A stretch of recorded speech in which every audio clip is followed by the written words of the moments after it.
Bonjour à tous, c'est un plaisir de vous avoir avec nous aujourd'hui. Nous sommes la Framco et la Fabco et nous vous présentons aujourd'hui ce très sympa webinaire sur les franchises et on a plusieurs intervenants qui sont présents. On aura en tout 3 franchisés qui interviendront aujourd'hui ainsi qu'un franchiseur qui nous parleront de leur histoire, de comment ils en sont arrivés là et de comment est-ce qu'ils le vivent au quotidien. Alexandre, je te laisse présenter. Je vais dire donc bonjour à tous. Je m'appelle Alexandre Navarro, je suis vice-président de la Chambre de commerce franco-américaine de West Florida, où on est basé à Tampa. On travaille beaucoup avec la Chambre de commerce d'Orlando, présidée par Sylvain, puisque Central Florida, au jour d'aujourd'hui, devient un vrai pôle d'attraction en Floride, donc une espèce de bandeau de Tampa jusqu'à Cap Canaveral, puisque en fait, au sud de la Floride, c'est déjà bien plein et aujourd'hui, il y a un coût de la vie plus intéressant en Central Florida. Il y a vraiment des dynamiques des counties et des équipes en Floride pour vraiment dynamiser le secteur. Du coup, nous collaborons de plus en plus avec Orlando afin de vous présenter les meilleurs là où on pense qu'il serait intéressant d'investir et d'immigrer en termes de business en Floride. Voilà. Sylvain, tu veux dire quelques mots? Alors, moi, je vais prendre la suite juste pour dire un peu le contexte, effectivement, de ce webinaire qui est donc sur la franchise. Un certain nombre de personnes qui viennent s'installer aux États-Unis à travers différents visas le font soit par la création, soit par rachat d'un business, sachant que création ou rachat de business peut se faire en indépendant ou à travers une franchise. Il y a eu pas mal de communication ces derniers temps justement sur les franchises et l'immigration aux États-Unis à travers malheureusement pas forcément que des bons exemples. Donc c'est aussi pour ça qu'on voulait faire ce webinaire pour dire que quand c'est fait comme il faut, quand la franchise est choisie avec, quand les personnes prennent le temps de choisir la bonne franchise, de s'associer à des professionnels, et ben la franchise au contraire ça peut présenter pas mal d'avantages. Donc là, on a un panel de 3 franchisés et un franchiseur. Et donc, je vais laisser la parole aux franchisés déjà qui vont se présenter. Donc, et après, Étienne. Nancy? Bonjour tout le monde. Bonsoir à ceux qui sont en France. Donc, je m'appelle Nancy, j'ai 43 ans et ça fait 5 ans que nous vivons en Floride, voilà, avec ma famille. Et nous avons repris une franchise américaine qui s'appelle Killwings depuis 2018, donc ça fait 3 ans et tout se passe très bien. Voilà, on en est très contents. Alors après, Caroline? Bonjour à tous. Donc, je m'appelle Caroline. Ça fait bientôt 4 ans que je suis ici et je suis donc responsable de la franchise Huntington Learning Center à Melbourne. Et je suis ravie d'être ici en Floride, aux États-Unis. Et n'hésitez pas à me demander si vous avez des questions. Étienne? Bonsoir à tous, parce qu'en ce moment je suis en France, je rentre à New York samedi, mais je m'appelle Étienne Lemarié, donc je suis responsable de la marque Léonidas aux Amériques. Donc je suis aux États-Unis depuis une quinzaine d'années, je suis responsable de la marque Léonidas depuis à peu près 4 ans maintenant. Si tu veux dire quelques mots peut-être, parce qu'elle nous rejoindra un petit peu après, et je suis désolé, j'ai perdu son prénom. Wendy. De Wendy, oui, pas de problème. Donc, Wendy McCarthy, vous voyez sa vidéo qui, sans elle, mais avec le bel éléphant rose, qui est une de nos franchisées, qui est basée à Clearwater, en Floride, et qui travaille avec nous depuis 1 an et demi à peu près. Okay. Alors, donc là, on va commencer par parler principalement avec Nancy et Caroline, qui sont donc défranchisées aux États-Unis, qui sont toutes les deux en visa E2. Et je vais leur laisser la parole à chacune à tour de rôle pour la même question. Alors, la première question à l'une et à l'autre, ça va être pourquoi être venu aux USA? Alors, on va commencer par Nancy. Oui. Pourquoi être venu aux USA? On est venu en vacances souvent chez des amis et mon mari est tombé amoureux de la Floride. Voilà. Donc, et puis, ça a été aussi on s'est dit, une aventure. C'est maintenant ou jamais, à 40 ans, de le faire avec nos enfants. Voilà. Ok, Caroline? Moi, perso, c'était mon rêve depuis que je suis petite. Et quand j'ai rencontré mon mari, c'était son rêve aussi. Il venait de rentrer des États-Unis, donc d'un stage, et il avait adoré. Donc, on s'est rencontrés en France et on s'est dit, il faut qu'on parte. Il faut qu'on aille aux États-Unis, peu importe. On était même prêt à aller en Alaska s'il fallait. Donc, voilà. C'était une possibilité. Alors, on va passer à une question, donc vraiment cette fois dans le vif du sujet. Pourquoi une franchise? Nancy, tu as un retour intéressant là parce que toi, tu as travaillé hors franchise et en franchise. Alors, pourquoi une franchise? Alors, pourquoi une franchise? Ça n'a pas été forcément un choix de la franchise, en fait.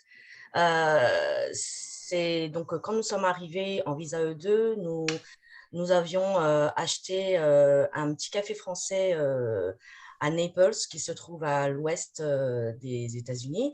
Et, et bref, ça ne s'est pas forcément passé comme on le souhaitait. Et du coup, on cherchait à rebondir, à trouver, à faire autre chose, voilà, mais en dehors de la restauration.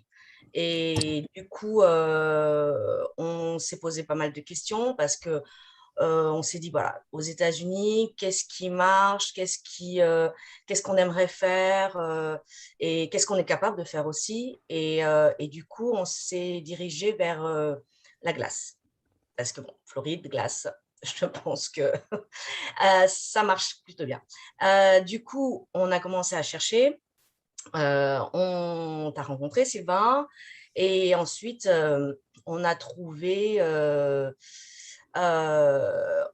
plusieurs glaciers, et dont le Kiwins, que j'ai connu pendant mes premières vacances, celui de Venice Beach, et j'ai adoré ce lieu, en fait. Voilà. J'ai adoré ce lieu.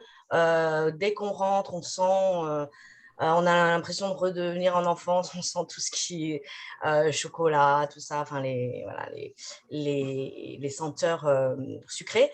Et puis, ce qui m'avait interloqué, c'est qu'ils cuisinaient aussi devant les gens. Quand je parle de cuisiner, ils faisaient le fudge. C'est quelque chose, je ne peux pas décrire en français, mais c'est américain.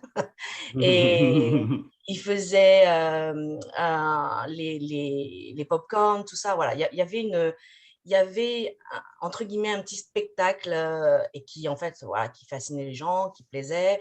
Et donc c'est vrai que j'aimais beaucoup déjà le Kiwins. Et c'est qu'après que on a cherché, on a travaillé dessus avec Sylvain sur cette franchise qui apparemment, suite aux recherches, paraissait vraiment très sérieuse. Cette franchise existe depuis 1947 et actuellement, il y a 152 magasins aux États-Unis. Voilà. Et donc, voilà. Donc, si vous avez des questions, je ne sais pas. Non, pas de problème. Alors, Caroline, en fait, voilà, là, tu as répondu à deux questions de suite et c'est très bien. Et donc, Caroline, je vais te laisser répondre dans ces cas-là aux deux mêmes, à savoir pourquoi une franchise et en même temps, pourquoi 7 franchises? Alors, pourquoi une franchise? Au départ, lorsque je cherchais, de toute façon, je n'avais pas cette envie de créer un business. Je me disais, ça va déjà être assez compliqué de s'expatrier, d'être business owner. Donc, je voulais reprendre un business. Donc, de toute façon, j'étais dans l'idée de reprendre quelque chose de déjà existant, en bonne santé financière. Pourquoi ce style de business? Je vais essayer de la faire courte, mais j'ai toujours rêvé quand j'étais ado de passer mon SAT. Alors, explique peut-être justement ce que fait Huntington. Alors, pardon, oui, c'est vrai. Huntington, c'est Learning Center. Donc, c'est pas quelque chose qui... C'est difficile à expliquer parce que ça n'existe pas forcément en France, ce style de produit. Les élèves viennent ici pour plusieurs raisons. Ça peut être pour ce qu'on appelle enrichment, donc pour faire du travail supplémentaire et être un peu en avance. Ça peut être aussi parce qu'ils ont des difficultés scolaires. Et on construit des programmes avec les livres et le curriculum. Enfin, on suit les guidelines de la franchise et de l'État également. Donc, voilà, les Huntington ne vont pas toujours tous faire la même chose, que moi, je suis en Floride. Donc, je vais suivre le FSA, certains examens propres à la Floride, mais d'autres franchises vont devoir suivre d'autres examens. Donc, c'est assez compliqué à ce niveau-là, mais du coup, c'est intéressant aussi. Et une grosse partie de ce qu'on fait, c'est préparation SAT et ACT, qui sont les examens pour rentrer au college, en fait. Est-ce que tu as dit combien de franchisés il y en a? Non, on est environ 380 et quelques. Je t'avoue, j'aurais dû peut-être regarder avant, mais on est environ 300, oui, plus de 300. Et je crois qu'on est présent dans 43 États. Et elle existe depuis 40 ans, je crois. Oui, ça fait presque 45 maintenant. Oui, 45 ans. Donc, je crois qu'en 2022, on fête les 45 ans. D'accord. Le nom de la franchise... Alors, Charles, tu peux... J'ai répondu déjà. Hein, j'ai répondu. Voilà, c'est un petit peu au-dessus, hein, Kill-Win Franchise. Alors, on va passer à... Alors, non, à toutes les deux, une dernière question à toutes les deux, je regarde l'heure en même temps. Une dernière question à toutes les deux. Les avantages et les inconvénients de la franchise. On va commencer par Caroline cette fois. Avantages et inconvénients pour toi de la franchise. Avantages déjà? Pour moi, l'avantage, c'est que je bénéficie d'une renommée déjà au niveau du nom. C'est vrai que Huntington, comme on vient de le dire, c'est présent depuis presque 45 ans, c'est assez connu aux États-Unis, ça fait partie des franchises sérieuses, ça fonctionne bien. Et puis, et pour moi, c'était un avantage parce que je bénéficiais d'un réseau et ça simplifiait les choses en tant que business owner, je trouvais de prendre une franchise plutôt que de créer quelque chose. Donc, c'est pour ça que j'ai choisi d'avoir une franchise. Et pourquoi celle-là en particulier? C'est parce que j'ai toujours aimé l'éducation de manière générale et il se trouve plusieurs amis qui habitent New York ou New Jersey qui sont dans l'éducation et qui m'ont de cette manière, de manière générale, qui m'ont conseillé cette franchise, en fait, tout simplement. Voilà. Pour les inconvénients, j'en vois pas trop. Je dirais les royalties à payer, quoi. Mais les inconvénients, non, pas en particulier. C'est une franchise qui est encore détenue par les fondateurs et pas par un gros groupe. Donc, c'est assez family encore. Donc, c'est plutôt sympa, je trouve. Bonne ambiance, en tout cas, de ce que je vois. Nancy, avantage de la franchise? Oui, alors, avantage de la franchise, c'est pareil, un petit peu pareil aussi que Caroline. Cette franchise existe depuis presque 75 ans et elle a donc, elle est connue, les Américains connaissent. En fait, quand on vient aux États-Unis ou dans n'importe quel autre pays, on ne connaît pas vraiment les goûts des gens du pays c'est pas les mêmes que les nôtres en fait. Tout ce qui est chocolat, tout ça, c'est beaucoup plus sucré et en fait, on sait quel produit il faut faire. On a des milliers de recettes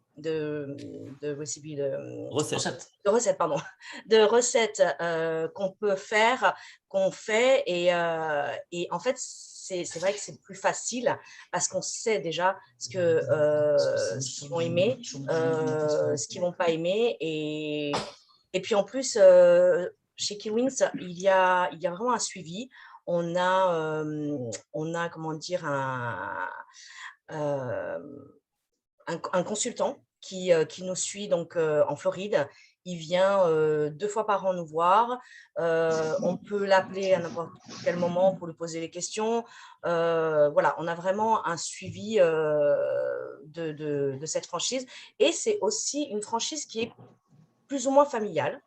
Parce que celle donc, qui a créé la franchise avec son mari est décédée il y a peu, mais elle était encore dans la compagnie.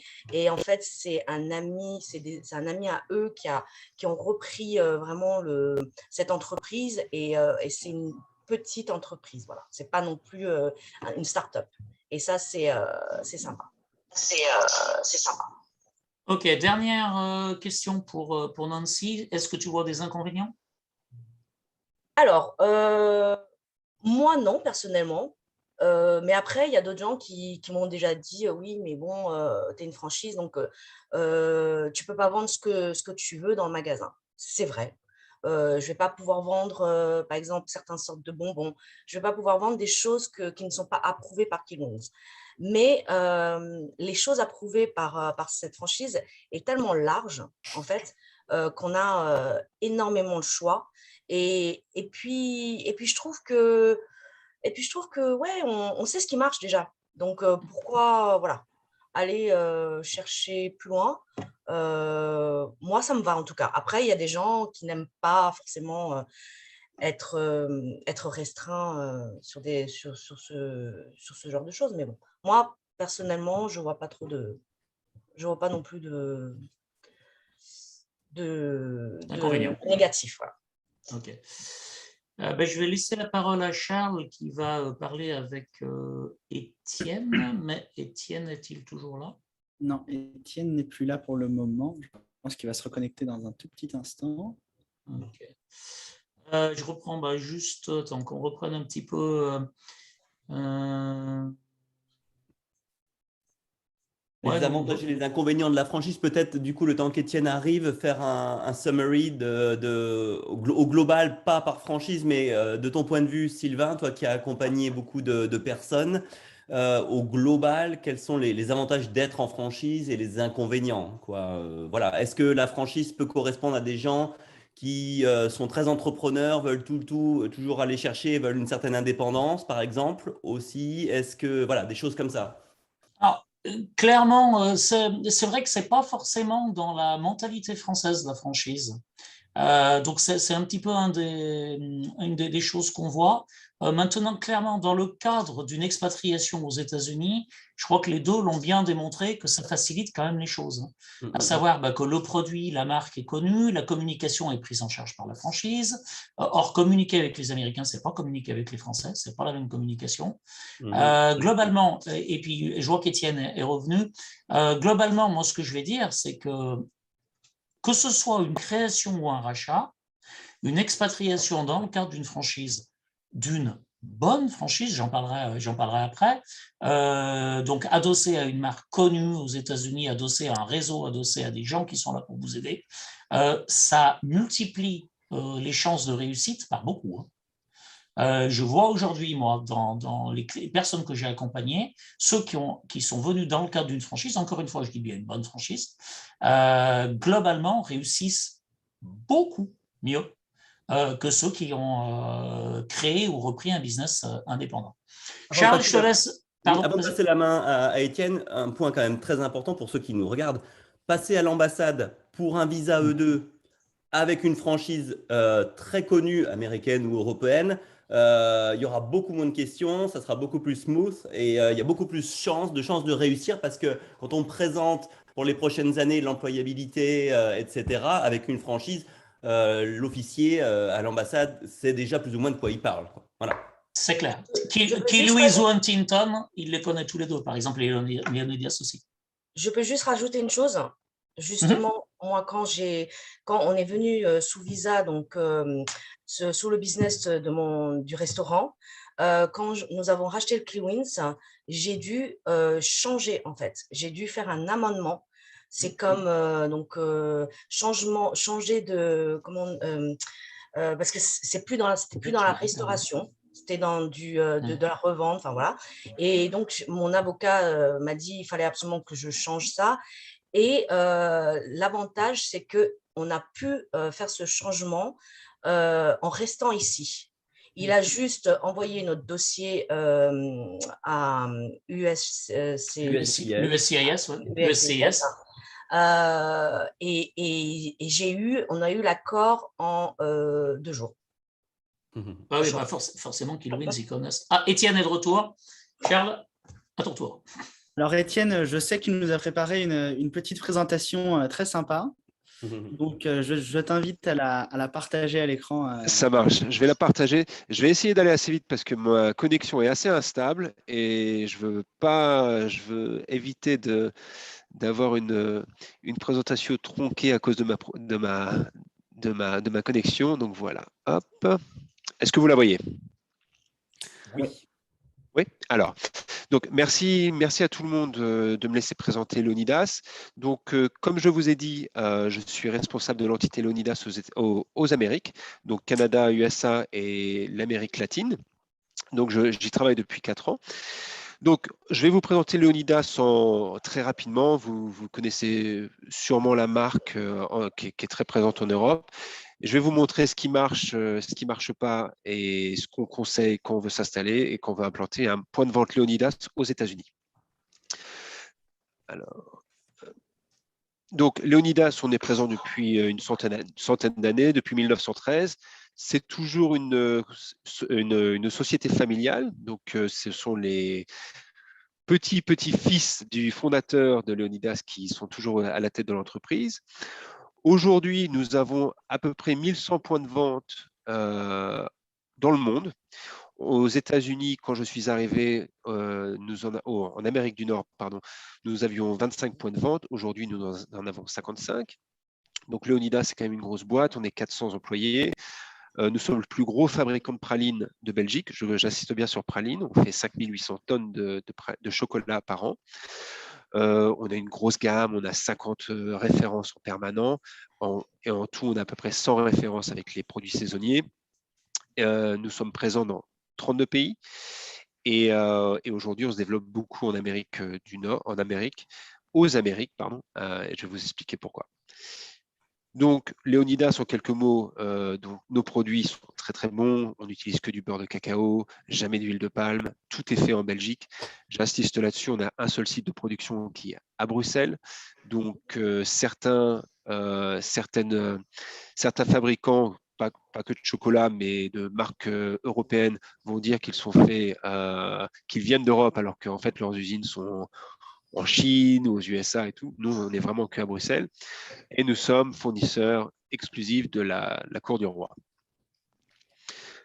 Donc, pourquoi Leonidas aux États-Unis? Donc, on propose des produits vraiment exceptionnels. Ça, c'est au niveau qualité, il n'y a rien à dire. On est la vraie praline belge, gourmande, crémeuse, avec du très bon chocolat, bien onctueux.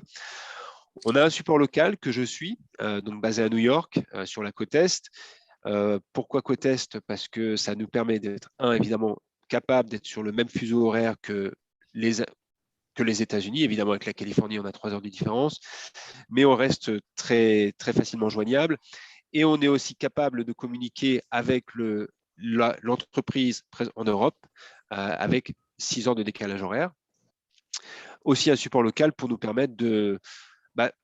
moi, étant sur place et depuis longtemps, j'ai un peu cette double nationalité, on va dire, de bien comprendre le marché américain, les attentes du consommateur américain, leurs envies, et en même temps faire le tampon avec parfois les expectatives de l'entreprise belge et d'arriver à coordonner les demandes et les attentes.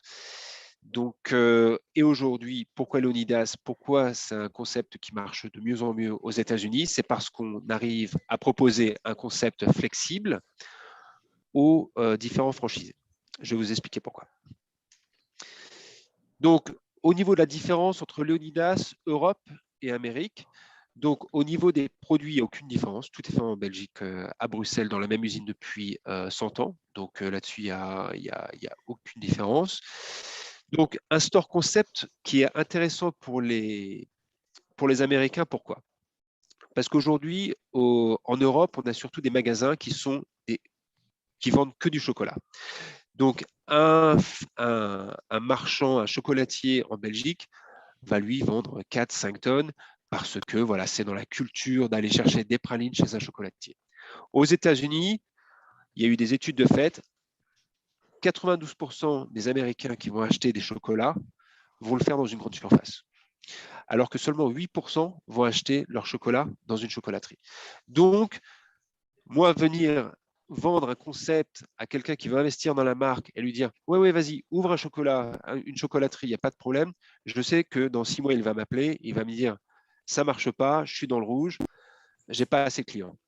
J'assiste toujours pour qu'ils disent « Les chocolats, évidemment, ouvrez un comptoir, c'est très très bien, mais ne vendez pas que ça. Vendez des cafés, vendez des viennoiseries. Voilà, il faut que ça soit un complément et qui permette que chaque produit permette de se pousser l'un et l'autre. Ensuite, en Europe, les chocolateries, on les ouvre un petit peu partout. Donc, les chocolateries, on peut les ouvrir dans les petits villages en Belgique sans problème. Aux États-Unis, il faut arriver à ouvrir des chocolateries dans les centres commerciaux, dans les rues piétonnes, dans les centres financiers comme à Manhattan, dans les rues où il y a beaucoup de bureaux, parce que c'est une habitude américaine d'aller chercher son café le matin avant d'aller au bureau. Donc voilà, les emplacements ne vont pas du tout être pareils aux États-Unis. Les emplacements qu'on recommande ne vont pas du tout être pareils aux États-Unis qu'en Europe. Et ensuite, évidemment, l'Amérique, c'est un marché énorme et à fort potentiel. Donc, à la différence de l'Europe, on va toujours dire à nos clients, ne vendez pas que derrière votre comptoir, essayez de trouver d'autres débouchés chez les comités d'entreprise, chez les paniers traiteurs, parce qu'il y a des gros volumes à faire.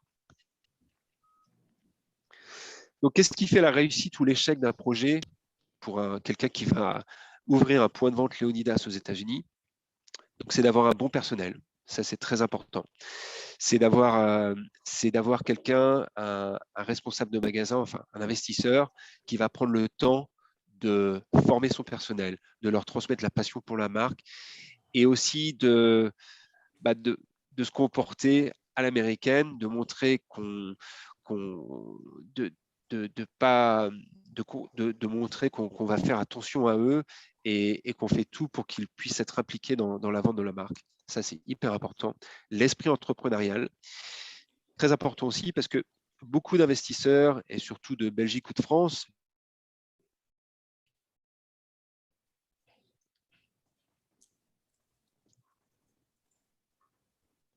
On l'a perdu.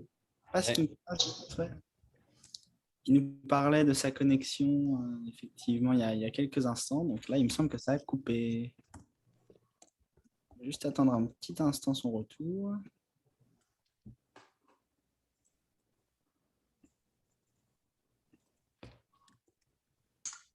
Vous m'entendez? Ça y est, he's back. He's back.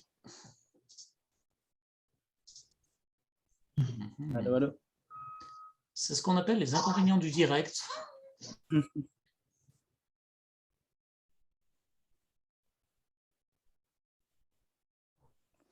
Est-ce que vous me voyez? Est-ce que vous m'entendez? Ça y est, on te revoit. Voilà, je suis vraiment désolé, c'est problème technique. Alors, je repartage mon écran. Est-ce que vous le voyez? Ouais. C'est bon. Donc, comme je disais, il faut vraiment un responsable, un investisseur qui va avoir l'esprit entrepreneurial, qui ne va pas se dire, voilà, c'est parce que Léonidas est connu en Belgique ou en France que ça va marcher aux États-Unis. Il faut vraiment qu'il y ait une volonté de se dire, c'est mon business, j'ai investi.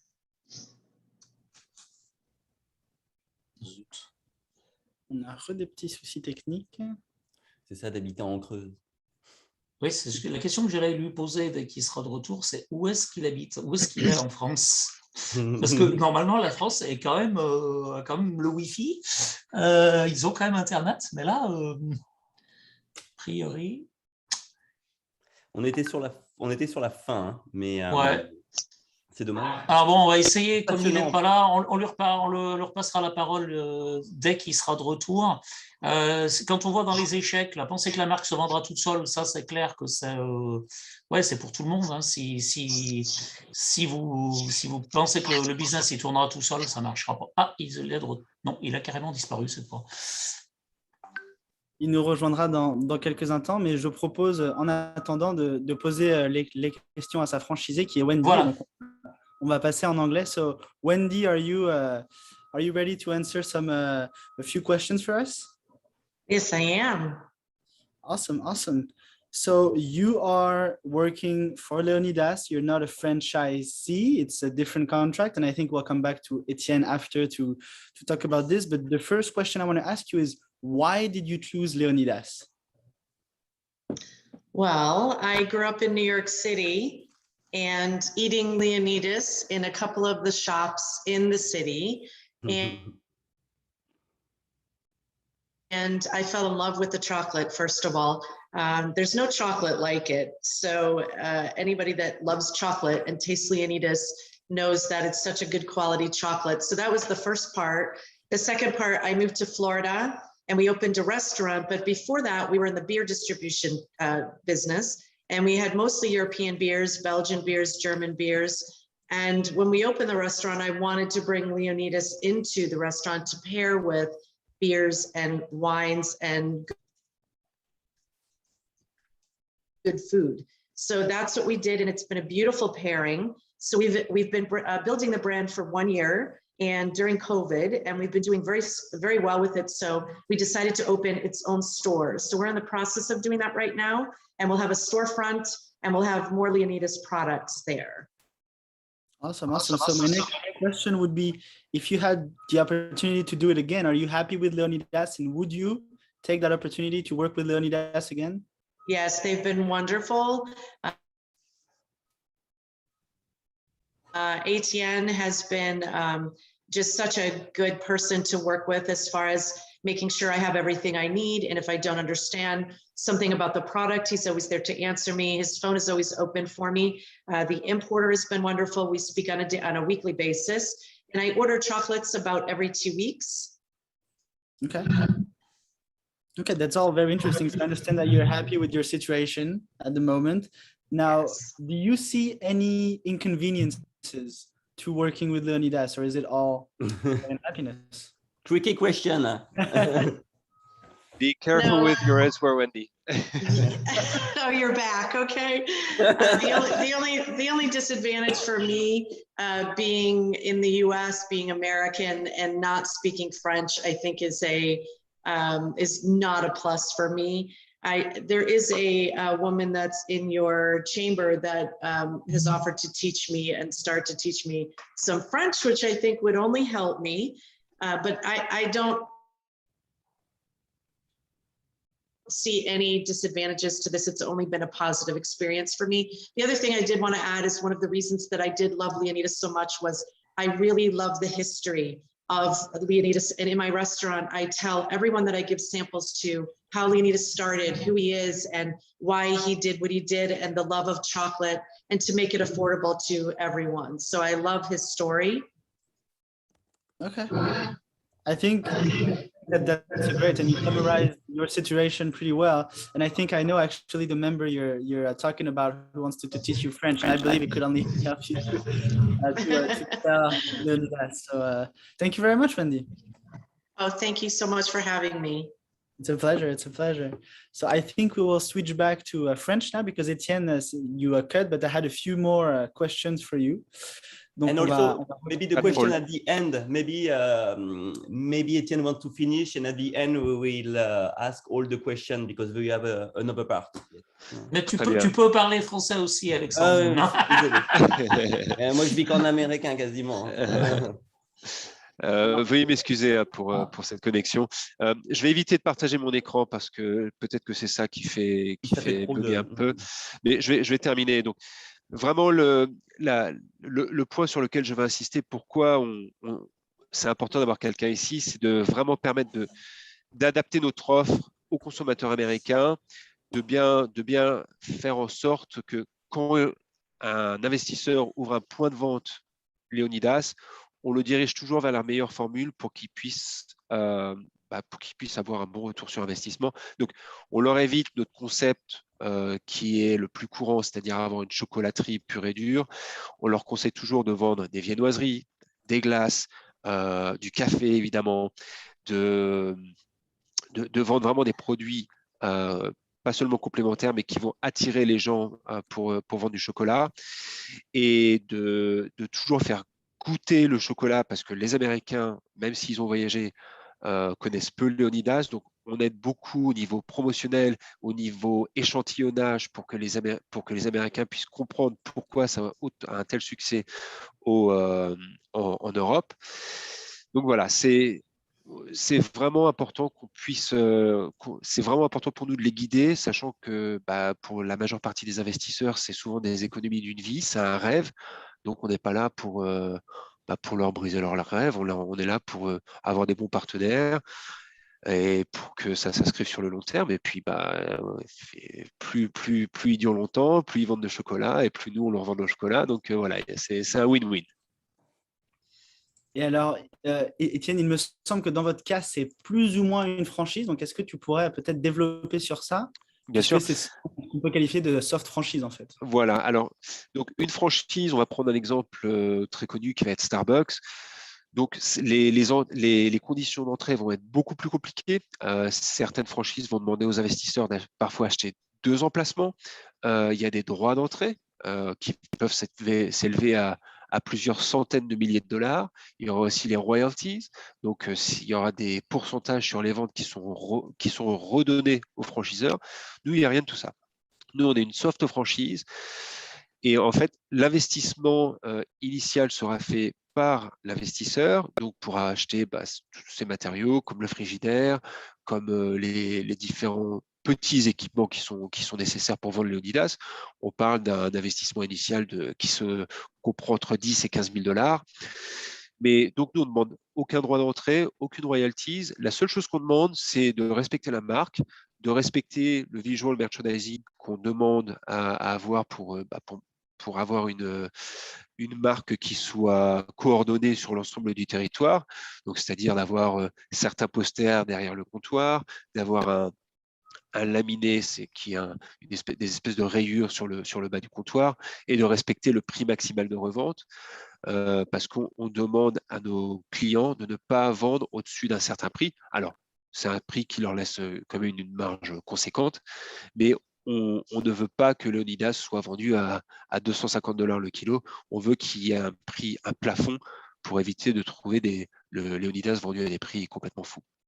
Parce que c'est vraiment la philosophie de Léonidas de rester dans des prix compétitifs. Super, écoute, c'est très intéressant tout ça. Alors, j'avais aussi une autre petite question. Donc, quels sont les futurs projets pour Léonidas aux Amériques et peut-être plus particulièrement aussi aux États-Unis, en fait? Alors, nous, notre projet, c'est de continuer à se développer comme ça. Alors, je sais que ça paraît très basique, mais en fait, Léonidas, depuis 30 ans, est en Amérique du Nord. Et en fait, c'était plus un marché d'opportunités, parce que Léonidas est très occupé déjà sur le Benefralux. Et donc, on ouvrait des magasins un petit peu quand on nous demandait d'investir dans des magasins, et on générait ça Belgique. C'est pour ça qu'ils m'ont embauché il y a à peu près 4 ans. Et donc, on voit les résultats, on a 100% de magasins en plus. Donc, c'est un marché qui est tellement grand qu'il y a beaucoup à faire. Donc, c'est de continuer à faire le business model qu'on a, par exemple, avec Wendy, c'est de continuer à ouvrir des points de vente qui vont avoir des conditions pérennes pour s'inscrire sur la durée. Et en fait, on le voit aujourd'hui sur les États-Unis, depuis 4 ans, on est à peu près 4 à 5 ouvertures en moyenne. Donc voilà, on veut garder ce rythme-là. On veut évidemment continuer à développer les autres pays. Je reviens du Pérou, je reviens du Mexique aussi, où on a ouvert des nouveaux importateurs. Voilà, continuer ce développement, et sur notre cœur de métier, qui est d'ouvrir des points de vente et ne pas se dénaturer en vendant à des grandes chaînes de magasins, etc. Bien. J'ai vu passer de très nombreuses questions dans le chat. Alors, on les traitera peut-être à la fin. Ouais, on les traitera à la fin. J'aimerais juste mentionner, puisque je l'ai vu passer plusieurs fois, que si vous voulez que votre message soit vu par tout le monde, il faut cliquer sur Everyone pour les destinataires, juste au-dessus de l'endroit où vous tapez votre message, puisque sinon, seuls nous, les panélistes, pourront les voir. Voilà. Et donc, vous ne voyez que les réponses. Donc, effectivement, ça peut être délicat. Alors, je vais À juste toi, reprendre Sylvain. le déroulé. Alors, je reprends le déroulé. Excusez-moi une minute parce que je l'ai perdu dans mes écrans. Juste une chose, Étienne, tu me détromperas peut-être, mais je ne pense pas, sauf erreur, Starbucks n'est pas une franchise.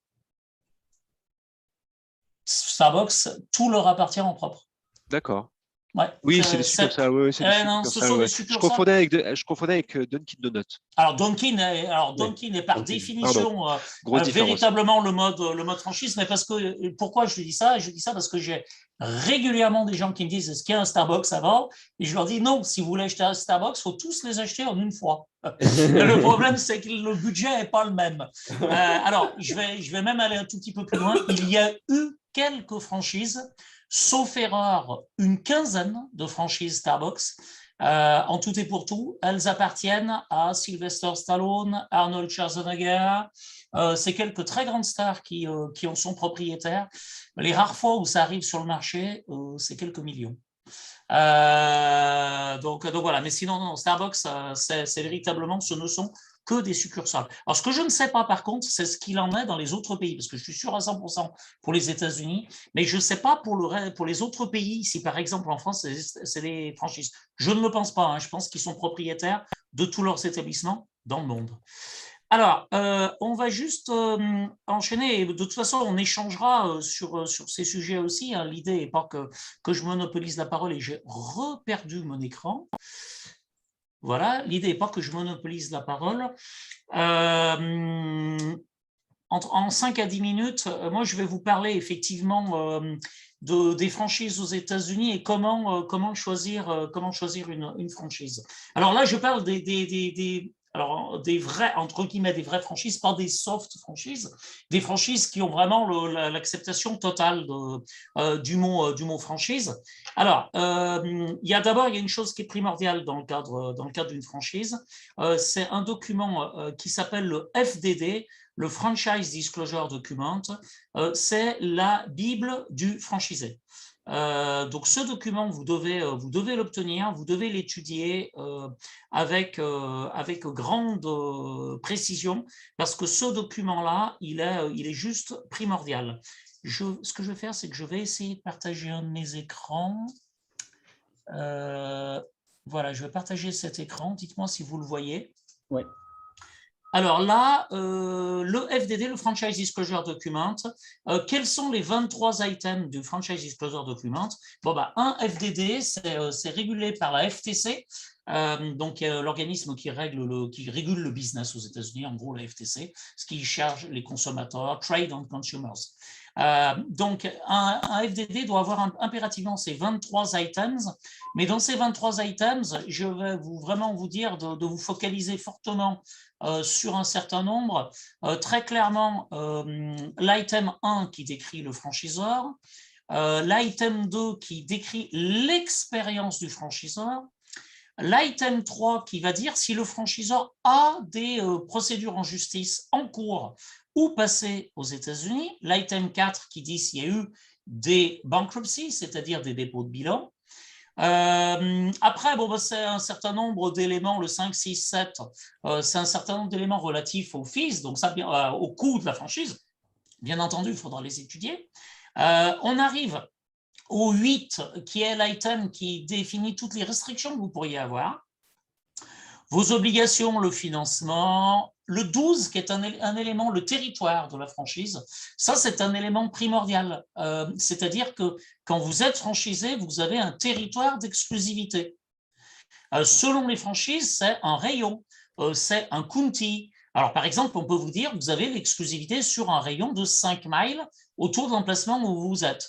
Ou vous avez l'exclusivité sur un code postal, 32828, c'est le mien ça. Vous avez l'exclusivité sur un code postal. Vous avez l'exclusivité sur une ville. Vous avez l'exclusivité sur un État.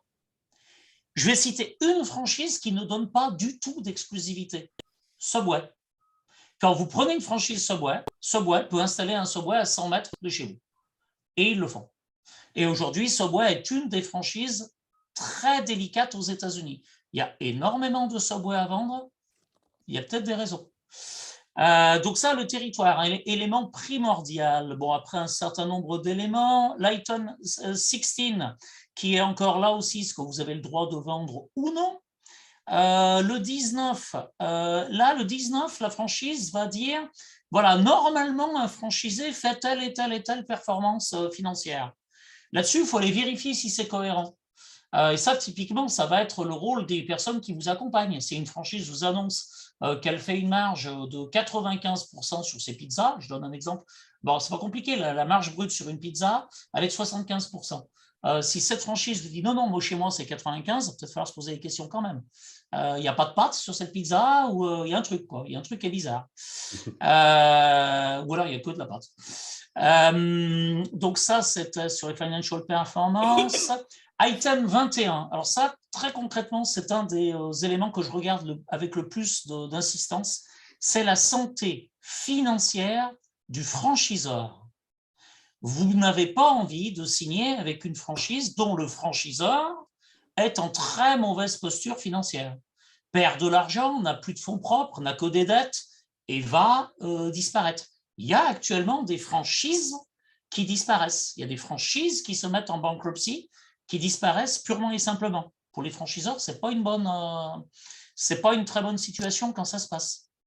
Les franchises sont très très mal sur le marché actuellement. Donc l'item 21, c'est quelque chose. Et là, si vous ne savez pas le lire, un conseil, adressez-vous à quelqu'un qui sait lire un financial statement.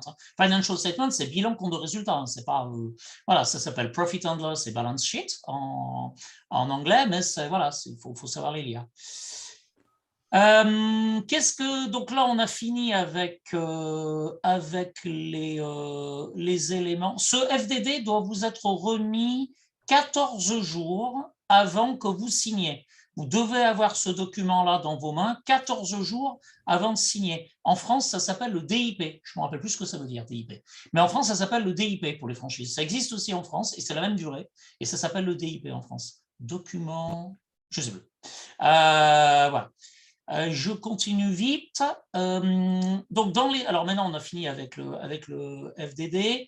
Dans les éléments que je vous conseille, c'est de creuser qui sont les intervenants. Donc ça, on vous en parle dans l'item, au tout début, dans l'item 2, Business Experience. Dans Business Experience, on va vous lister les personnes qui animent cette franchise. Donc, prenez des renseignements sur ces personnes. Vous pouvez faire ce qu'on appelle des background checks sur ces personnes, vérifier le passé, carrément le casier judiciaire des personnes, prenez des renseignements. Et alors, un conseil aussi, parce que ça, je l'ai déjà vu, si vous avez quelqu'un avec qui vous êtes en contact régulièrement dans le cadre d'une franchise et que cette personne, bizarrement, n'est pas citée dans les personnes de l'item 2, posez-vous les bonnes questions. Pourquoi j'ai affaire à cette personne-là? Pourquoi cette personne n'est pas citée? En général, il y a de bonnes raisons. Donc, creusez les intervenants. Un conseil, ne soyez pas les premiers, n'essuyez pas les plâtres, ou alors que ça soit transparent avec la franchise, qui vous fasse un méga discount parce que vous êtes les premiers. En l'occurrence, voilà, on parle de Huntington, on parle de Leonidas, on parle de Killwins, on parle d'entreprises qui sont là depuis 30, 40, 50 ans, 100 ans. Quelqu'un qui est là depuis 18 mois, qui a 0 franchise qui tourne, pour lequel vous êtes le premier franchisé, vous allez essuyer les plâtres. Alors après, vous avez d'autres cas. Vous avez des franchises européennes qui viennent s'installer. Là, j'ai eu l'occasion de travailler pas mal avec un franchiseur qui est en train d'arriver. On parle d'une franchise qui a 90 établissements en Europe et qui arrive aux États-Unis et qui, en arrivant, installe 8 établissements en propre avant de commencer à franchiser. Donc là, on a quelqu'un qui sait de quoi il parle en Europe, qui va adapter son concept aux États-Unis et qui, pour adapter son concept aux États-Unis, monte ses propres établissements avant de commencer à franchiser. Voilà, ça me paraît être beaucoup plus serein et qui ne commencera à franchiser que quand son FDD sera validé. Ensuite, donc pas essuyer les plâtres, contacter un maximum de franchisés existants. Là aussi, le franchiseur doit vous fournir la liste des franchisés existants. Contactez-en un maximum de franchisés existants. N'hésitez pas à contacter des franchisés du passé. aussi, des gens qui ne seraient plus dans la franchise, si vous avez les informations. Surtout si on vous dit de ne pas les contacter d'ailleurs. Ça peut être pas mal d'avoir leur avis quand même. Dans les choses qui peuvent être sympas, regardez un site qui est assez marrant qui s'appelle The Unhappy Franchisee. Le franchisé mécontent. The Unhappy Franchisee. Moi, j'aime bien aller voir ici si je trouve des noms. Alors attention, hein, typiquement, par exemple, si vous cherchez UPS ici, UPS a beaucoup de franchisés mécontents. Mais UPS a énormément de franchisés. On ne peut pas plaire à tout le monde. Par exemple, sur le cas d'UPS, moi, j'ai vu des gens qui étaient contents et des gens qui n'étaient pas contents. Bon, voilà. Mais quand on parle d'UPS, je ne sais plus combien ils ont de franchisés, mais c'est juste énorme. Donc, c'est normal aussi qu'ils aient quelques personnes qui viennent se plaindre. Maintenant, si vous avez 10 franchisés et que vous en avez 10 qui se plaignent, là, c'est peut-être différent. Ça, c'est Unhappy Franchisee. Je n'ai pas retrouvé le lien, mais aussi, chaque année, la SBA, Small Business Administration, publie une liste des franchises pour lesquelles ils ont garanti des crédits et pour lesquels il y a eu des défauts. Des défauts, c'est-à-dire des crédits sur lesquels il y a eu des problèmes. Il y a eu des non-paiements. Donc là, c'est intéressant. Chaque année, je récupère cette liste. Voilà, faire un maximum de recherches sur Internet avant, regarder les reviews, bien entendu. Ça, c'est vrai pour les franchises ou pour les business indépendants. Autre élément, vous pouvez être mis en relation dans votre recherche avec des brokers ou avec des franchise brokers, qui sont des brokers spécialisés en franchise. Moi, ce que j'aime bien savoir très clairement, c'est qui gagne quoi. C'est-à-dire que si demain, vous êtes en relation avec un franchise broker, très bien, il vous dit très exactement combien la franchise lui donne par rapport au fait que vous travaillerez avec cette franchise-là. Et si vous avez une franchise qui a des initial fees, par exemple, de 50 000 et que le franchise broker en retouche 25 000, moi, à mon avis, il y a quand même un problème. Très clairement, les franchiseurs qui ont besoin de donner 50% à des franchise brokers, c'est qu'ils n'arrivent pas à trouver de franchisés en direct. Typiquement, Killwins et Huntington, ils donnent 0. Donc, je veux dire, c'est des franchises qui n'ont pas besoin de franchise broker pour se vendre. Aujourd'hui, typiquement, quand vous achetez une franchise existante, là, c'est différent. Vous avez un business broker. Et là, c'est le vendeur qui paye le business broker. Ce n'est pas la franchise. Et dernier point, donc j'espère que j'ai tenu dans les 10 minutes. Dernier point, chaque année, il y a un hors-série. C'est la revue Entrepreneur,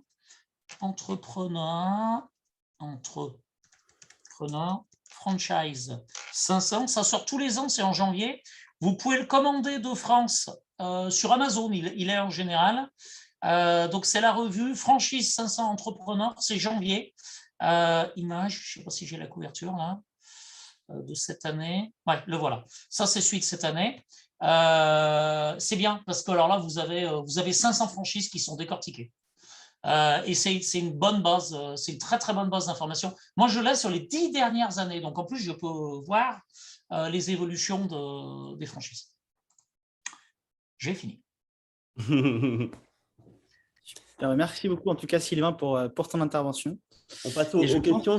Charles, tu veux lancer les questions qui restent? J'en ai noté quelques-unes. Je peux passer aux questions, mais donc j'en ai vu plusieurs. Donc, il y en a certaines qui vont te concerner plutôt toi, Sylvain, mais il y en a d'autres qui sont directement posées à nos franchisés et à nos franchiseurs. Donc, la première question pour Huntington, c'est combien de salariés sont nécessaires au fonctionnement d'un centre? Alors, c'est très variable. Moi, j'ai un centre qui est une taille à peu près standard. Donc, il y a actuellement un manager à temps plein, moi-même à temps plein, une assistante à mi-temps et le reste, ce sont en fait des professeurs qui sont pour la plupart qui travaillent à l'heure, c'est-à-dire après les cours. Donc, il y en a certains qui font uniquement que 2-3 heures par semaine, d'autres qui font plutôt 10 ou 15. Ça dépend de leur disponibilité. Donc là, actuellement, je crois que j'ai 24 employés en tout, mais tout le monde n'est pas à temps plein. On est seulement 2,5 à temps plein. Et ça, encore une fois, c'est la moyenne. Je dirais que pour les centres un peu plus petits, il n'y a que 2 personnes ou 1,5 à temps plein. Et parfois, il y a des très gros centres, surtout dans le nord, plutôt New Jersey, New York, où ils sont 4, 5, voire 6 temps plein. Mais voilà, la moyenne, c'est plutôt 3, on va dire, temps plein, plus les les professeurs qui travaillent ici. Très bien, merci beaucoup. Étienne, une petite question pour toi. Est-ce qu'il y a un chiffre d'affaires minimum requis, par exemple, au fonctionnement d'un point de vente, ou est-ce que ça va vraiment dépendre du point de vente et juste de ce qu'il vend, non? Ça va dépendre du point de vente. D'accord, très bien. Je regarde les questions.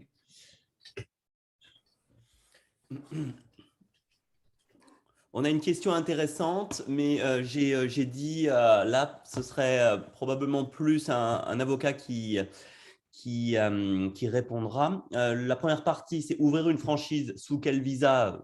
Ça serait un visa E2, probablement.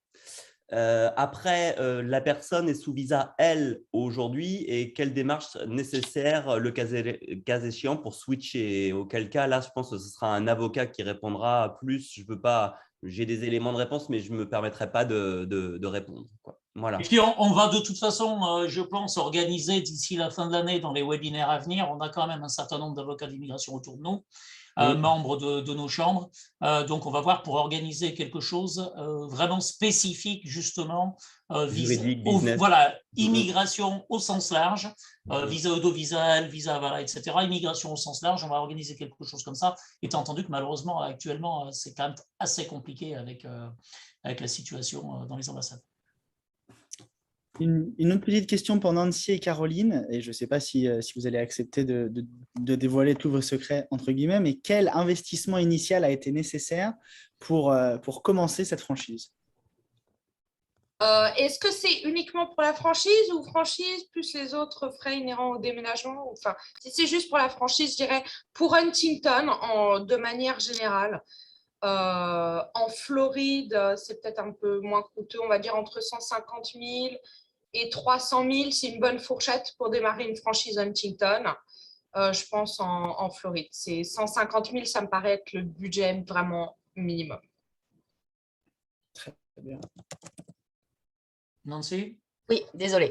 Alors, nous, c'est très différent parce que ça dépend si on rachète un magasin existant ou si on crée le magasin. Donc, après, acheter un magasin existant, ça dépend de combien fait le magasin en chiffres. Voilà. Et surtout que Killwins a des magasins en ce moment, il y a un magasin qui se vend à 1 million. Donc, pour vous dire le chiffre qu'ils font, c'est énorme. Et par contre, pour créer un magasin entièrement, c'est-à-dire avec un local vide, ça tourne autour de 4 à 500 000. C'est pas donné, mais on est suivi par des entrepreneurs de la franchise. Voilà, c'est vraiment tout est. Il y a un suivi de A à Z pour créer le magasin. Je peux répondre en partie sur ça aussi, par rapport au prix de revente. Et j'allais dire, c'est marrant parce que Killwins et Huntington sont comparables. C'est-à-dire qu'en gros, les Killwins les moins chers et les Huntington les moins chers que j'ai vus, c'est dans les 200 et ça monte à 1 million. C'est à peu près ça, sachant que les chiffres d'affaires que j'ai vus, c'est pas pareil, mais c'est les chiffres d'affaires que j'ai vus, ça va de 300 à largement. Alors, en Huntington, je pense que le Huntington le plus gros que j'ai vu devait être juste en dessous du million. Je parle de la Floride, hein. Juste en dessous du million de chiffre d'affaires. Par contre, des Killwins, j'en ai vu des au-delà du million. Hein. J'en ai vu des peut-être à pas loin de 2 millions de chiffre d'affaires. Alors là, sur des lieux, vous avez des Killwins où vous avez une file d'attente de 30 personnes avant la porte. Sur certains lieux touristiques, alors, entre autres, ils gèrent très très bien, tu le disais tout à l'heure, l'odeur qui rappelle l'enfance, etc. Ils laissent toujours les portes ouvertes et quand vous passez devant, vous n'avez qu'une envie, c'est de rentrer et d'aller acheter quelque chose à manger. Et en sachant que là, beaucoup de Killwins se revendent entre franchisés. C'est-à-dire que bon, quand on sait qu'il y a pas mal de franchisés qui ont 1, 2, 3 franchises, 3 magasins, c'est que bah, ouais, ça marche plutôt bien. Nous, on est en recherche d'un autre aussi. Donc, d'ailleurs, à Orlando, il y a je crois qu'il est français, c'est un franchisé Kiwins, il est français, marié à une Américaine. Et ils en ont ouvert 2 autres sur 1 an et demi ou 2 ans, je crois. Alors ça, effectivement, c'est intéressant que tu soulèves ça. C'est vraiment un phénomène américain aussi, les multifranchisés. Ouais. Moi, j'ai rencontré des gens qui avaient 4 Firehouse Subs, des gens qui avaient plusieurs Killwins. C'est vraiment un phénomène, la multifranchise. Et un autre élément que tu évoques qui me fait penser aussi, vous avez des franchises qui sont fermées aux nouveaux franchisés dans certains secteurs. Typiquement, Dunkin' Donuts en Floride, vous ne pouvez acheter un Dunkin' Donuts que si vous en avez déjà un. Krispy Kreme, vous pouvez acheter un Krispy Kreme que si vous en avez déjà un. Si vous voulez acheter un Dunkin' Donuts et que vous n'en avez pas, ça va être en Géorgie, ça va être dans d'autres États. Typiquement, ils se développent beaucoup en Géorgie actuellement, mais ça sera sur des secteurs où les franchisés existants n'ont pas la priorité. Beaucoup de franchises donnent la priorité à leurs franchisés existants. Sylvain, je vois une autre question qui va te concerner. Est-ce que tu as une plateforme que tu recommandes pour trouver ou consulter tous les types de franchises disponibles à l'achat? Ou alors, est-ce qu'il faut passer justement par une personne physique? Alors, il y a des plateformes. Alors, très clairement, la première des choses, je le redis, c'est la revue Franchise 500. Parce que les 500 qui sont là-dedans, globalement, sont déjà des franchises. Alors, typiquement, vous allez retrouver Huntington et Killwin dedans. Donc, c'est des franchises qui ont pignon sur rue. Donc, déjà ça. Après, attention, parce qu'il faudrait des plateformes indépendantes. Il n'y en a pas. Donc, les plateformes que vous allez trouver, ça va être typiquement, par exemple, je ne sais plus comment ça s'appelle, Franchise Broker Association, par exemple. Ils ne listent que ceux avec lesquels ils ont des accords et avec lesquels ils ont des commissions. Donc, c'est plus délicat. Typiquement, si c'est pour chercher une franchise existante, je veux dire, en route, vous avez BizBuySell, BIZBUYSE2L, BizBuySell, et puis en Floride, vous avez Business Brokers of Florida. Là, vous allez trouver des business à vendre en franchise ou non. Vous pouvez d'ailleurs cocher si vous voulez qu'ils soient en franchise ou non. Donc, vous allez sur Business Brokers of Florida, vous cherchez un business, vous cochez en franchise. Et là, vous n'aurez que les business franchisés. Donc ça, vous pouvez y accéder directement sur Business Brokers of Florida ou sur mon site Objectif USA. Très bien. Et alors, il y a aussi donc une autre question qui va être un petit peu pour toi, mais aussi pour nos autres franchisés. Est-ce qu'il y a des salons ou des rendez-vous pour des jeunes franchises en Amérique du Nord pour aider à apporter de la visibilité à leur franchise, ou est-ce que c'est quelque chose qui n'existe pas encore? Il y a Franchise Expo South, il y a un truc qui s'appelle Franchise Expo, et il y en a un forcément. Alors, les États-Unis, pour beaucoup de choses comme ça, sont partagés en 4, Est, Ouest, Nord, Sud. Donc, vous avez Franchise Expo South, vous avez Franchise Expo Vegas. Donc, Franchise Expo South, il se tient une fois à Atlanta. Il s'est tenu à Tampa il y a 2 ou 3 ans de ça. Il s'est tenu à Orlando il n'y a pas très longtemps, il était tout petit à cause de Covid. Donc certains sont passés virtuels. Vous avez effectivement les Franchise Expo, ça va être le plus gros. Tiens, ça c'est intéressant. Franchise.com, Business Franchises Event. Ouais, voilà, typiquement, là, vous avez une liste dans le chat. Vous avez certainement la liste des différentes. Je vois qu'Alexandre, effectivement, vient d'envoyer plusieurs liens pour vous permettre de retrouver toutes les informations qui viennent. Alors, voilà. je vois quelque chose qui dit Franchise Expo est a priori fermé aux étrangers cette année. Alors, oui et non. Ce que je veux dire par là, c'est que vous ne pouvez pas vous appeler franchise tant que vous n'avez pas de FDD aux États-Unis. À partir du moment où vous avez un FDD aux États-Unis, vous n'êtes plus étranger. Le problème que j'ai pu voir avec les franchises européennes qui venaient aux États-Unis, c'est qu'elles voulaient commencer à être sur les salons avant d'avoir un FDD. Non. Vous ne pouvez pas utiliser le mot franchise aux États-Unis tant que vous n'avez pas fait le nécessaire et que vous êtes une franchise aux États-Unis. Donc voilà. Visiteurs. Ah d'accord. Ah, bah alors là, si c'est fermé aux visiteurs étrangers, c'est peut-être lié au Covid, ça. C'est peut-être lié au travel ban, du coup. Ouais, au Covid, au travel ban, ouais. Il y a une question pour Léonidas, Charles. Pour Étienne, oui. Étienne, est-ce que Léonidas apporte son aide pour trouver un emplacement en Floride, par exemple? Pas vraiment, non. Même pas, non, on n'aide pas. Alors, on peut aider à mettre en contact avec des agents immobiliers, mais en général, c'est à la charge de l'investisseur de trouver un agent immobilier. Nous, ensuite, on a un effet d'expérience et on peut conseiller quel type de ville est le mieux, mais on ne trouve pas l'emplacement bien défini. C'est vraiment à l'investisseur de le faire. Nos chambres de commerce peuvent vous aider en Floride. C'est vrai que c'est pour ça aussi que nous sommes là, hein, que ce soit la Framco ou la Fabco. Avec les bonnes personnes. Voilà, vous mettre en contact et vous accompagner tout au long de votre expatriation. Est-ce que vous voyez d'autres questions qui ne seraient pas répondues? Non. J'essaie de regarder, mais je n'en vois pas. Non. Il me semble une question pour Étienne. Est-ce compliqué de monter un dossier FDA dans l'alimentaire dans le cas où l'on souhaite exporter une franchise non encore présente sur le territoire américain? C'est aux fabricants de le faire, en fait. Donc, pour vous donner, donc nous, aux USA, on y est depuis très, très longtemps. Mais c'est vrai que quand il y a certains nouveaux produits, c'est nous qui faisons les recherches pour être sûr que le produit sera bien, pourra rentrer sans problème au vu de la FDA américaine.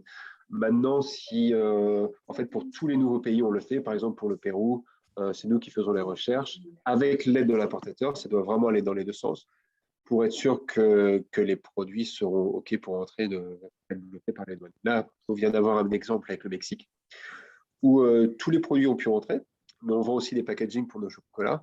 Et en fait, on a eu un problème avec tous les rubans qui sont utilisés pour les ballotins et les autres boîtes. Parce que le tissu venant d'Europe n'est pas autorisé sur le marché mexicain. Donc, il faut avoir un fournisseur que de tissu sur le marché mexicain. Voilà, des petites choses comme ça. Alors, il y a des spécialistes pour passer vos produits alimentaires à la FDA.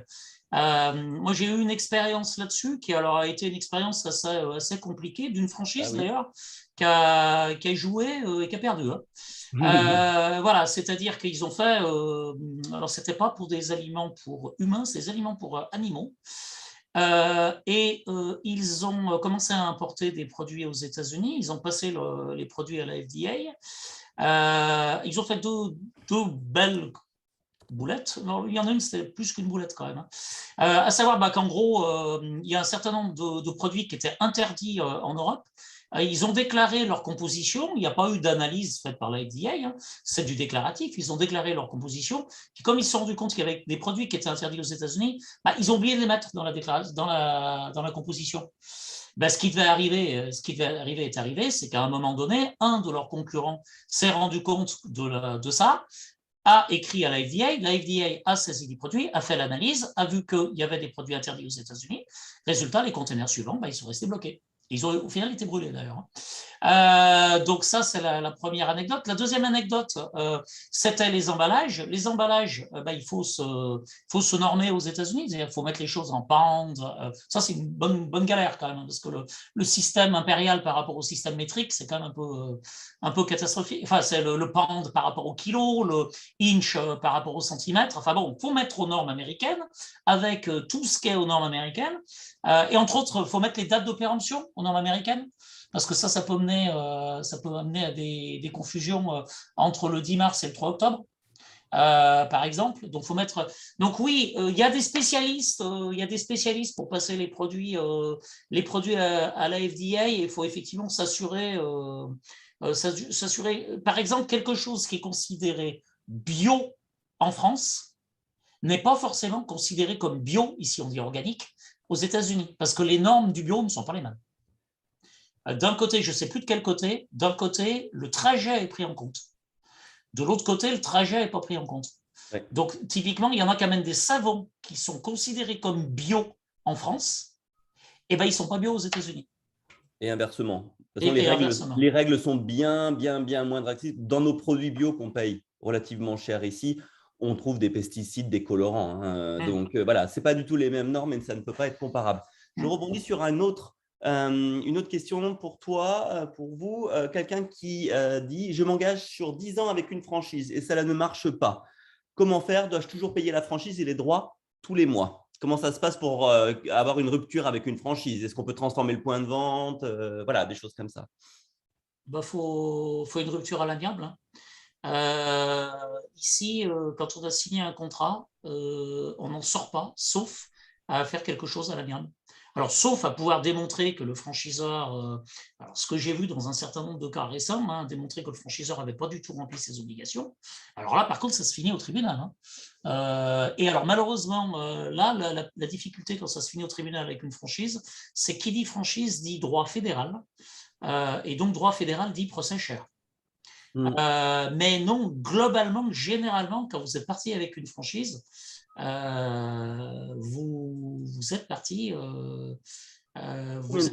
pour la durée du contrat. C'est combien de temps les types de contrats? 5 ou 10. Okay. On voit 5. Très généralement, on va dire, je pense que moi, dans 80% des cas, j'ai vu 10 ans. Je voudrais finir pour rajouter quelque chose, c'est que quoi qu'il en soit, si ce n'est pas avec le franchise, ça sera avec le landlord, les propriétaires du lieu du magasin.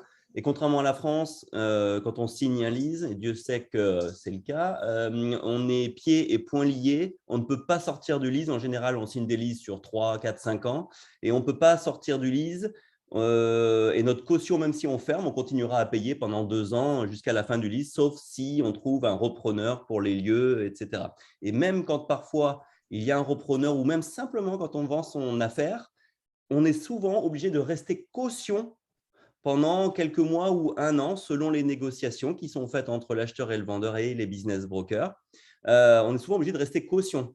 Donc, l'entrepreneuriat aux États-Unis est plus simple, différent, mais répond aussi à d'autres règles et d'autres problématiques, on va dire, quoi. Et celle-ci, effectivement, c'est à prendre en compte. Quand on signe un lease, on est avec le landlord jusqu'à la fin du lease, quoi. Voilà. Et redevable, quoi qu'il en soit. La protection du consommateur, la protection de l'entrepreneur, c'est très français. Hein. Ici, on gagne plus d'argent quand on travaille et qu'on travaille bien, on gagne plus d'argent, on est beaucoup moins protégé. Voilà. En France, on gagne moins d'argent, mais on est plus protégé. Voilà. Après, alors bon, on peut disserter, mais c'est certain que typiquement, le bail 369 est beaucoup plus protecteur que le bail américain. Le contrat de… les contrats de franchise français sont beaucoup plus protecteurs du franchisé que les contrats de franchise américains. Oui, c'est vrai qu'aux États-Unis, c'est toujours le contrat qui fait loi en général, surtout dans notre État de Floride. Hein. C'est très simple. Ce qui est dans le contrat, c'est comme ça que ça se passe, point. Donc, et c'est pareil pour la location de maison. Hein. On précise aux futurs expatriés, quand on loue une maison, on est dans le lease jusqu'à la fin. Il ne s'agit pas de donner 3 mois de préavis, quoi. C'est différent. Oui, c'est vrai, quand on raisonne au niveau des États-Unis, on parle souvent des États-Unis, on présente les États-Unis comme un tout. Il faut savoir que véritablement, en matière de, par exemple, typiquement en matière de loi sur les franchises, alors un État qui est complètement à part des autres, c'est la Californie. Là, pour le coup, en Californie, le franchisé est beaucoup plus protégé que dans tous les autres États. Et typiquement, pour le franchiseur, par contre, la Californie est un État galère parce que c'est difficile d'être franchiseur en Californie parce que l'État met un nombre d'obligations à la charge du franchiseur qui est vraiment… ça n'a rien à voir. Donc, si aujourd'hui, il y a des franchises qui nous écoutent et qui réfléchissent à s'implanter en Europe, en tout état de cause, commencez par les États simples. Typiquement, commencez par la Floride et contactez-nous. Commencez par contacter vos chambres de commerce. Voilà, commencez par la Floride parce que la Floride, c'est un État simple pour s'installer. La Californie, alors c'est bon, enfin, c'est sympa la Californie, mais par contre, c'est l'État le plus compliqué pour beaucoup de choses, pour beaucoup de choses. Et très cher. C'est trop cher, il y a trop de taxes en Californie. Il faut rester la vie est très chère. Je vois une petite dernière Yasmine. question pour Étienne. Étienne, est-ce que certains de vos soft franchisés ont des exclusivités de lieux en Floride? Alors, on n'a pas d'exclusivité nulle part dans le monde. Cependant, on a parfois des situations où certains magasins marchent bien et donc, bah, évidemment, il y a des nouveaux investisseurs qui sont attirés.